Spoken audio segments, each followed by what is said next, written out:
Welcome to your Wednesday update. My name is Nathan. I'm one of your ministers. I want to talk to you a few things today. First, to let you know at the end, don't worry, this is not a 20-something minute video. It is the next installment of our special guest appearances on the videos. So I'll talk about that at the end. Sorry. I'll talk about that at the end, but I wanted to kind of get some stuff that I've been thinking about for this week.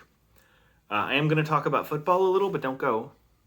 For those of you who like football, this is going to be useful. For those of you who don't, it'll be useful, so don't just go. This weekend, not only is it the 21st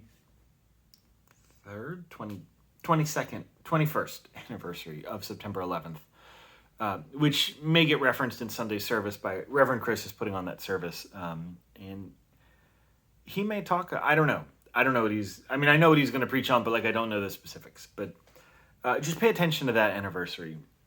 But the one that I want to think about is something that's happened the day before, and I'd like for all of us to spend a little time on it, even if you're not a football fan. So for the first time in the history of football, LSU and Southern University are going to play, which when I was in college, I thought, why don't they play all the time? This should be like a rivalry or something. And now that I'm older, it makes me really uncomfortable. So here's some of the background of how this stuff works. The really major schools who get a whole lot of multi-million dollar, maybe billion-dollar TV contract money and most of the state funding.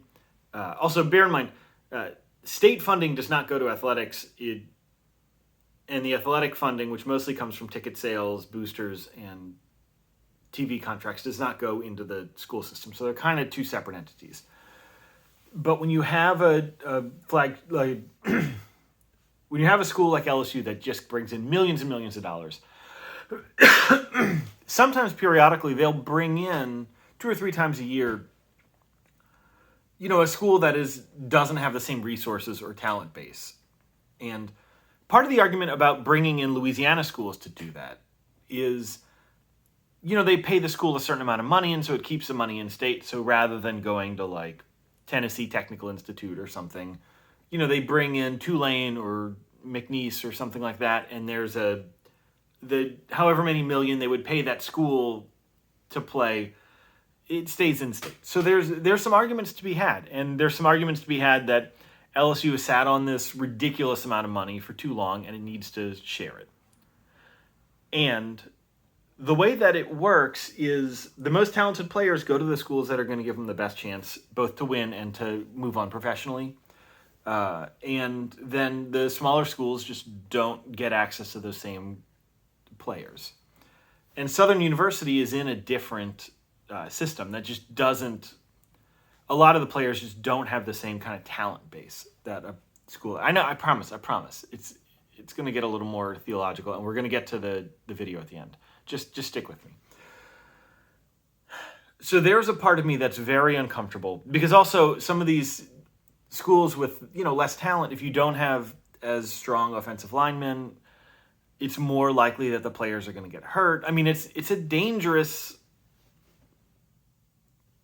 prospect to play a more talented team. So there is a reality that LSU, the more dominant, more white school, is going to take its money and pay Southern University for the right to injure its players, basically. It's also true that many of the players at both schools grew up probably rooting for both schools, and many of the Southern players may have wanted the opportunity to play at LSU. It's also true that it keeps the money at home and in state, and it's true that it elevates Southern's program on a national spotlight. It's also true, when I was younger, I would always say, I don't understand why we have to say Southern and LSU. Why do we have to say both? Clearly everyone knows LSU and Southern is just a small school, because there's a lot of, when I was in Austin, UT was the big school. There was Georgetown University and Texas State, and there are all of these smaller schools that aren't as relevant. And if you look in the paper, it plays that out, right? LSU is always the big headline, and then Southern is a little bit below that. Well, why is that? I mean, why is there a historically black college except for the fact that black people weren't allowed access to the predominantly white colleges?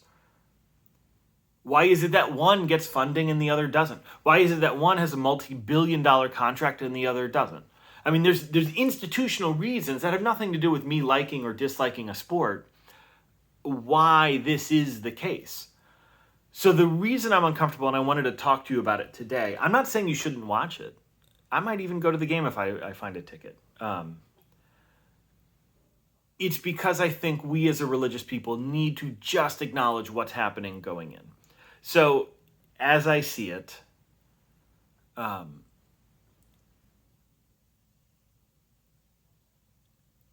it is good that LSU is sharing their money with the other team and the other school in this city. Them playing or them not playing doesn't fix racism in this city or this state or this country. It's going on way beyond that, way deeper. Them playing just brings to the surface probably a lot of the things that have always existed. So in that sense, it's good to feel uncomfortable or excited or both about this. I genuinely don't know if this is something I think should happen all the time or it's something I never think should happen again. Because I think both can do damage. But it's not because of the two teams deciding to do a thing, it's because of the institution we've all inherited. And we as a people, and especially as a religious people, don't necessarily have to feel guilt or shame about the system we inherited, but we do have an obligation to try to make it better, right? Like if I move into a house and the seller tricked me before I bought, actually this happened. So when I moved to my house, I didn't know this at the time, but part of the house was missing. And, so I went and I got someone to dig under the house and look, and part of the house was missing. Wasn't my fault. I didn't allow the water to trickle into the house and rot the wood. But I'm living in the house, and I don't want that corner of my house to fall in. So I did the work to make sure the house was stable, right? That's what our job as a religious people is. Know that this game you may ignore it, may not do anything. It may bring up a bunch of stuff for you. And that's okay. And our job as religious people is to fix the house. To fix the house as best we can as long as we're here. There you go. See, I got to the theological. So what you're going to see coming up is, remember 2 weeks ago I did what it means to be raised UU. I interviewed 5 church members who were raised Unitarian Universalist, and I asked them their experiences. So you're going to hear today from Melanie Borek. She is been a member of this church for like 30 years. She grew up at First Church New Orleans, the same church that I went to when I was in high school and I heard my call to the ministry. The way that I got Melanie to tell her stories, I said, why don't you come into my office, and Beverly's coming at the same time. Beverly, who you heard last week. So go watch last week's video if you'd like to see it. Oh, all of these are great. They're so rich. It was so hard to cut them down for the service 2 weeks ago, which also, if you want to watch, you can watch. So I said, come on into the office, and she had notes jotted down of things she wanted to say. My whole goal in talking to them was to ask questions, even weird questions. You're going to hear some weird questions from me. The goal was for me to get them to go, and then to say a thing that I could clip and use. So you're going to hear a bunch of weird, provocative questions just for me to try to get them saying it.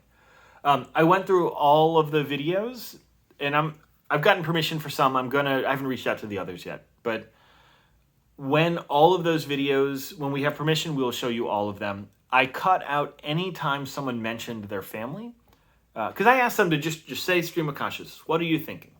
And trust me to cut it. So I left basically most of the content there, but if they talked about someone that wasn't theirs to talk about, even if it's their own kid or their parent or their sibling, I went ahead and clipped that out. So without further ado, thank you for sticking with me for 9 minutes on this video. Whew. Without further ado, here's church member Melanie Borek. Do you want to say the thing you were going to say, and then I'll prompt you for questions? Okay. Well, my name's Melanie Borek.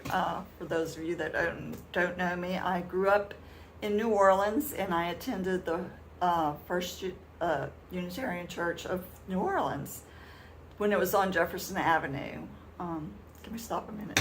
Just keep going. Yeah, what do you... Okay. I'm going to cut you if you... so I'm going to cut it, and I have 5 people. Oh, okay. So okay. there's no... Okay. Okay. So, who are you? okay. Okay. I'm Melanie Borek, and I grew up in New Orleans, and I attended the First Unitarian Church of New Orleans. It sounds so stuttered.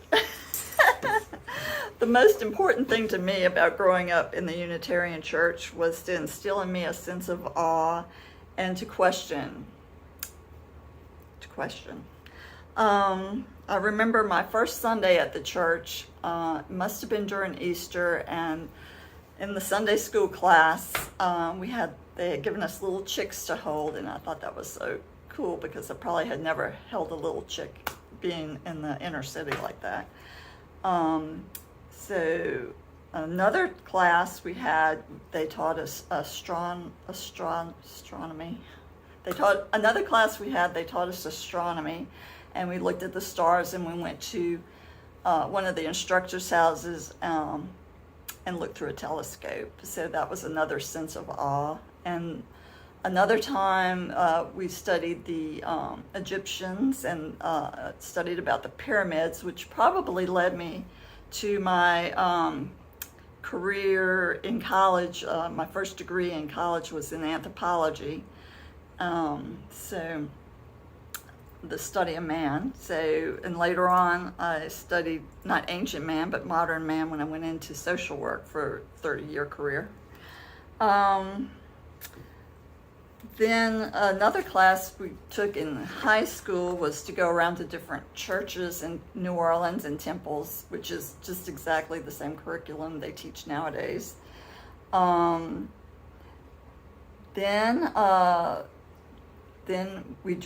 my sister and I joined the LRY, the Liberal Religious Youth, and that was a lot of fun. Our instructor was George, who had lived on a commune in New Orleans. And he introduced us to camping because we went camping in Waveland. And that was probably my first time that I slept in a tent. And that was kind of neat. And then we also went to LRY conference in Memphis. And that was a very cool church with loads of kids there, and we were all sleeping in sleeping bags, and I don't know where the chaperones were, but I feel sorry for them. That's all I can say. We also had some work projects when we were in the LRY.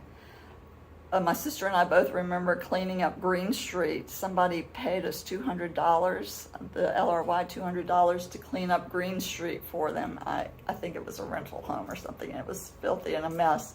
And we might have used that money to go camping, I don't remember. Let's see, and my sister remembers singing a lot.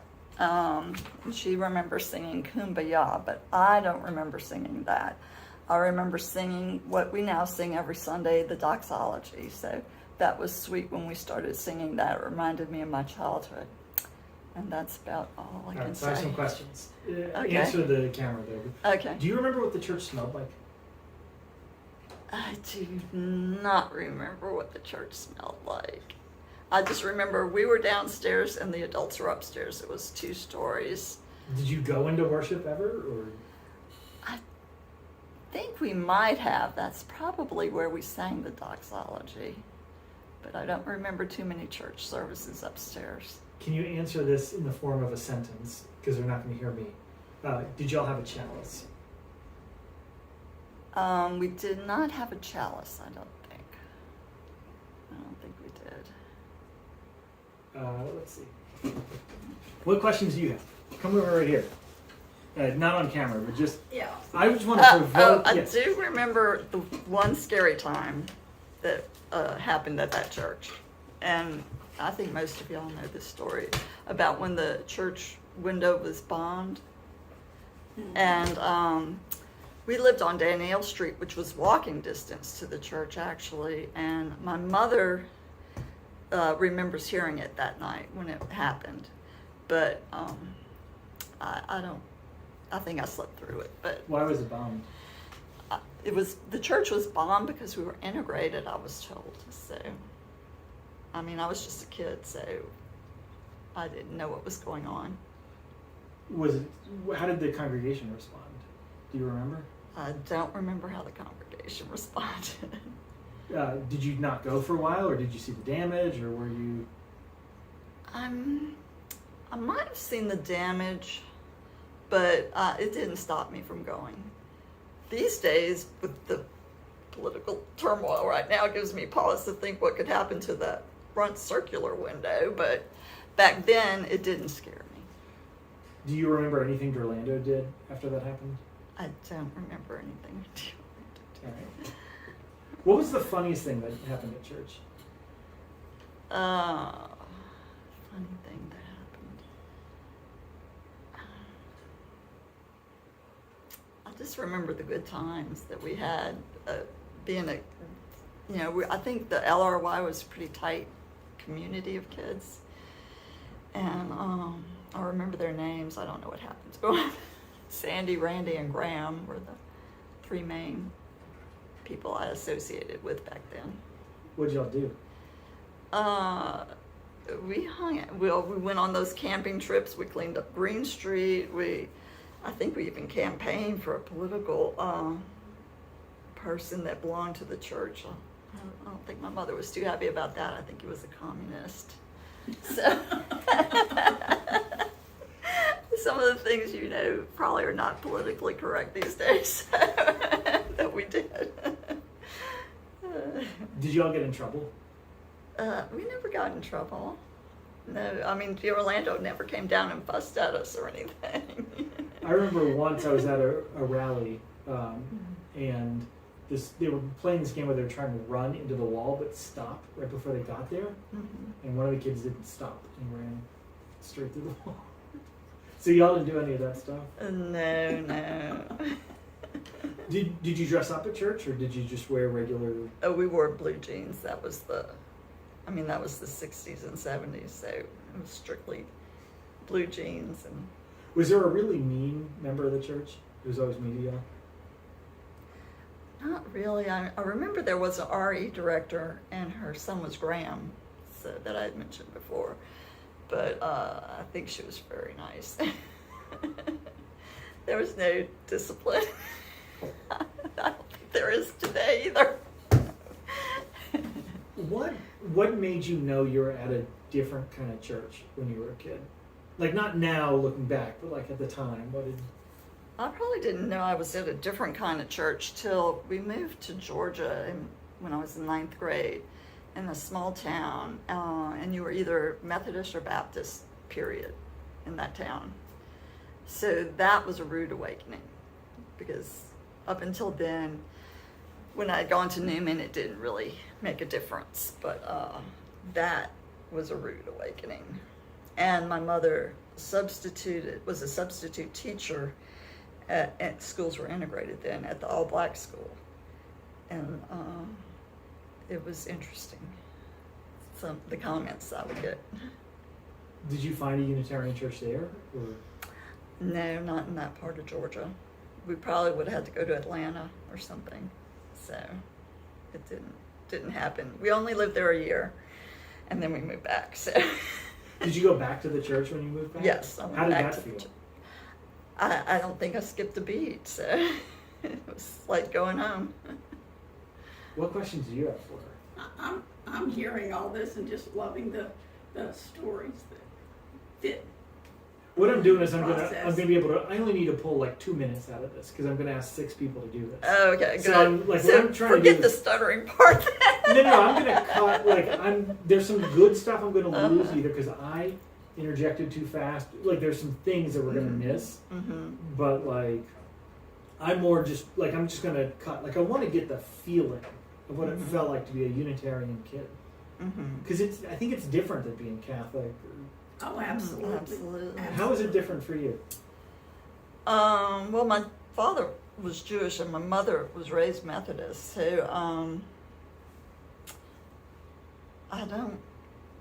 my father always liked that we went to the Unitarian Church. He thought the principles were in keeping with his principles, so that was fine. Now, my mother's parents, who were Methodists, probably didn't understand it, but they allowed my mother to go ahead with this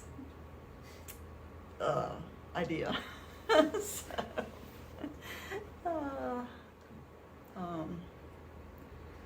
and I really don't think at that time in history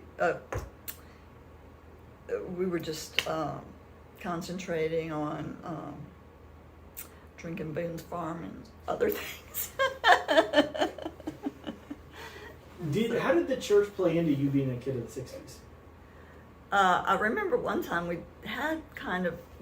went upstairs, I think the LRY went upstairs, and we had like a Gestalt therapy workshop or something, and we did those trust exercises where you're blindfolded and you fall back and somebody catches you, and that was just so 60s so, to me.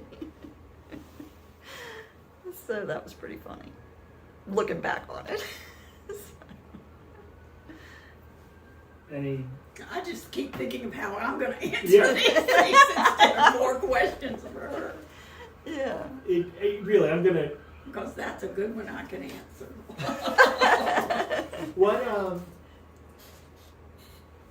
When you see the kids in church today, what do you think you and them have the same experience that other people don't have?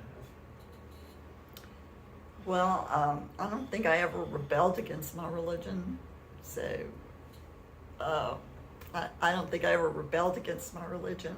I was always comfortable with the beliefs I had when I was a teenager to the beliefs I have now, and they haven't changed. And I think some of my relatives are surprised that, I still believe that when I die, I'm just gonna die. And there's no need for me to feel like I need to go to heaven or something like some other place. And I've never changed my mind the whole time. What about the feeling of sort of guilt and shame and anger that a lot of other people have with their religion? Oh. Was it weird to not have that? Or did you have that? I did not have guilt and shame with my religion.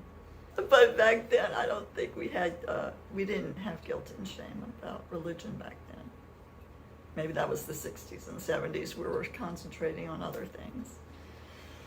But it felt to me, growing up, you, that I never had to unlearn the religious teachings. Right. I never had to unlearn the religious teachings. Because we studied everything, so it just built upon everything that we've learned from the get-go. So it was very comfortable for me. I thought about trying to be something else, but there's really nothing else I could be. Well, and there's so many paths, and it's the same, to me it's the same spiritual business. It's just a matter of which path are you on. So let me ask you this. So you would say you're just a Unitarian, period. Like that's your religious identity. Yes. Can you say this? I mean, answer but say why not Catholic? Why not Methodist? Why not Jewish? Like, what is it? Not what is it, but I mean, just the experience of, because I relate to it. So I'm trying to project myself onto you. That's what I'm doing. I couldn't be anything else because I couldn't accept one person as being the God or the Trinity or something like that. I just couldn't accept that. Didn't make sense. None of it made sense.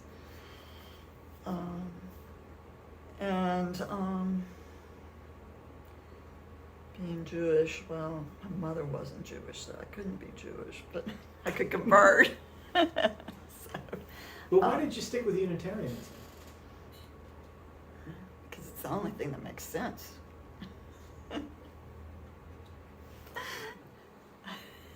Are you excited to do this? Yeah, I've had trouble sleeping. I did